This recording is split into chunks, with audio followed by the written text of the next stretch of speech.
bringing motorcycle culture to the NFT space. Let's have a look at Blockchain Bikers.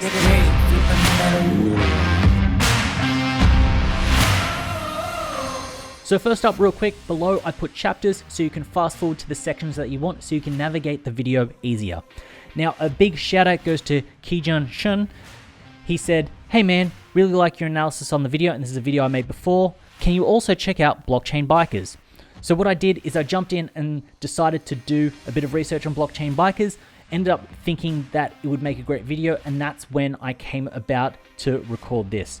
So if there are any NFTs that you'd like me to check out, drop them below, and just like Kijun, I'll check him out and make a video about him. Anyway, let's get into it. So first up, I'm going to say this is not financial advice. I'm not a financial planner. Anything I say is my opinion, and this should be taken as entertainment purposes only. Also, before I jump in, I'd really appreciate it if you could hit the like button. It really helps with the YouTube algorithm. And if you get value from this video, please consider subscribing.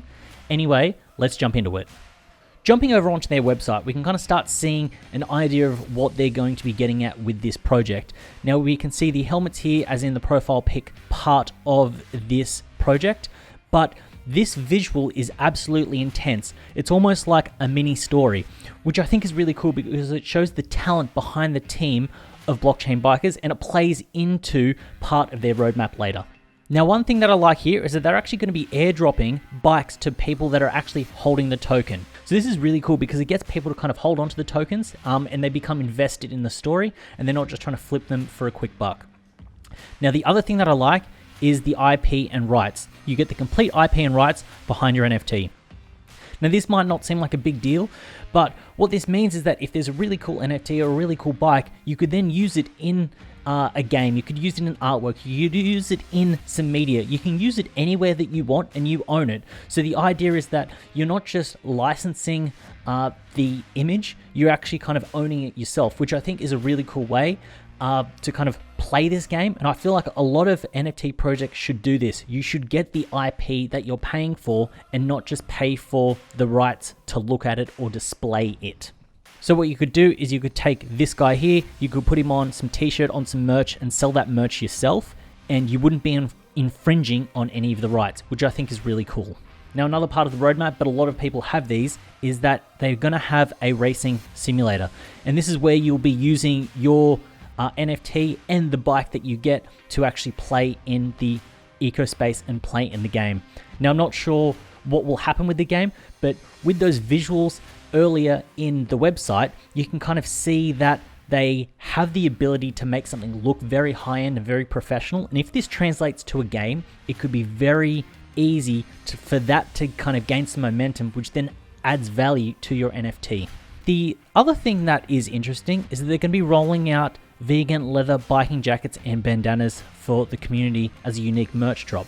Now, I don't know if this merch drop is going to be full price, if it's going to be exclusive to NFT holders only, or if there's going to be free merch. But what I do hope is that I can cop a Biker Blockchain bandana myself. Now here, we've also got the team here, which you can jump in and kind of have a look yourself. Now let's jump over onto their Opensea and have a poke around. Now we can see here that they're verified, which is good. And it's a nice banner artwork, which I really like. It's very engaging and it fits in with the theme as well. Now we've got some of the items here. So at the moment, there's some bids for 0.01, but the price, if you could get in, is at 0.07. Now the drop was at 0.09, so if you can get one for 0.07, 0.08, it could be a good deal because you're getting in under that mint price. And also because they are going to be airdropping the motorcycles, this could be a nice way to kind of get your hand on another piece by holding on and getting in under that mint price. Now jumping in and having a look at the stats. So we can see here that on the launch day, huge volume, huge market cap. And then over the past sort of 2 weeks, it's been on a steady decline, and it feels like this is where the floor is kind of getting at. So it feels like the floor will be at the mint price. Now, for those that are asking, the software that I'm using is Nansen, Nansen. It's a little bit pricey, but it's worth it when it's got all of these details that you can dive in and have a look at. Now, if we have a look here, by the yellow dots, we can see that the notable buyers got in quite early, and that the back end of this has been the common buyer. Now, scrolling down and having a look at the top balances, we can see that the top holder has got 131, after that 117, 104, 178. So we can see that it is skewing quite high when it comes to the holders. Like, there are a lot of holders that are holding over 20, but it's nice to see that we don't have someone holding over 1,000.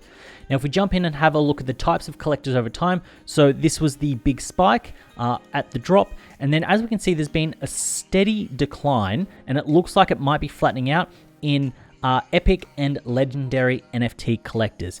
Now, this is fine because I can see these guys offloading their bag, making back their initial investment, and then just holding on for the longer term, which is nice to see.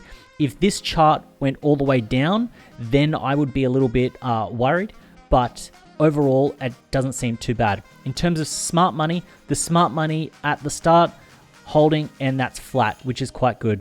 Now, if we jump over and have a look at the people that are holding, we can see here that with the unique addresses, on the drop day, it went up, and it's slowly starting to plateau out, and we've got that 4,500 unique addresses. It would be nice to get this up to 7,000 or 8,000 unique addresses. So it'd be good if some of the bigger holders were able to kind of slowly offload, not to crush the price floor, but hand this over to some of the other people, some of the people in the community, so we can get a bit more of a distribution, because instead of about a 50-50, we're kind of getting around that sort of 40% mark in terms of distribution. Now, jumping in and see who made some money on those quick flips, we can see that the profit leaderboard, Rare NFT Collector, he made a 15 ETH profit, and so the top one, 15 ETH is a profit, and then we're kind of going down around that 3 to 4 ETH mark. So that's what some of the guys were flipping them for when they first got them, and I believe with the revenue so high and only 2 NFTs bought and sold, he's had some rare ones, which is why they sold for so much. So jumping over onto their socials, let's have a look at Twitter.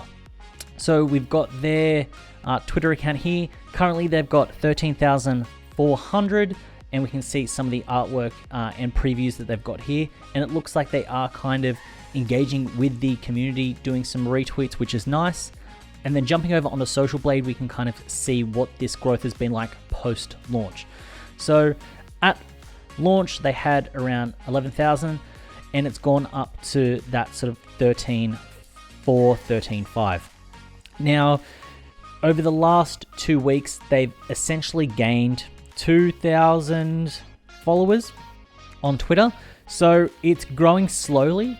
It's not crazy, it's not hype, it's not exponential like you get with other projects, but that's not all bad. So jumping over onto their Discord, they've got 7,600, which isn't too bad, and I had a bit of a poke around, and they've got some engagement and people kind of talking and a bit of a community there, which is nice to see. Now, what I will say is that I am kind of biased to this type of project because I do have my bike license and I do like bikes. And when I jumped in and had a bit of the research at this project, I saw what it peaked at and kind of where it's basing out at.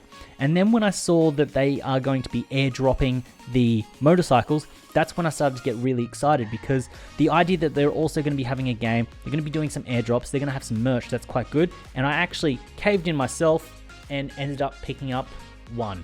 So I picked up this guy for 0.08, which is 0.01 under what the mint. Now, what I will say about this project is don't jump into it if you're not into bike culture and you're not into that type of thing. I remember as a child playing Road Rash on PlayStation. I've got my bike license and I've got friends that ride bikes as well. So for me, I kind of understand the appeal of having a biker NFT, having a bike NFT, and also being able to have merch and things around it that can kind of build it up together. Overall, the strength of the project, I don't think it can get much lower. I don't think it's going to be a rug pull because it's been 2 weeks out of the launch and they're continuing to kind of post and put stuff together. If you are risk adverse, what I would suggest doing is waiting for the bike airdrop and waiting for the merch to drop, and then see where this project is going from there and see what the sentiment is around the project. Once you've seen that, you can then see if the following is building, especially on Twitter and Discord, and if it is, then it might be a good time to get in. But until this plays out, we won't be able to see where it goes. Now, all this takes is the merch to kind of look really cool and do well on social media.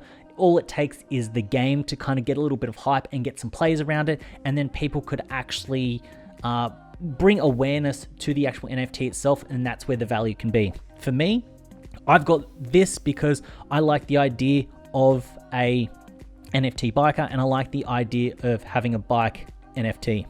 So overall, this purchase for me wasn't a logical purchase. It was an emotional purchase because I resonate with the type of project that they're doing. Now, they do say that if you are investing in the NFT space, you shouldn't think about the commerce and you should think about the art, and the commerce will follow. And it's similar to this. I think this is really cool and it's something that I'm behind. But if I was to give my advice to someone, I'd say hold off and see how the later stages of the roadmap actually go. So anyway, guys, thanks for watching. If you've got any projects that you'd like me to check in, jump in and do a deep dive on, leave a comment below and I'll jump in and check it out. As always, all that good stuff. If you could like the video up for the algorithm and also subscribe, I'd really appreciate it. Anyway, I look forward to seeing you in the next video. That's your boy NFT Nate out.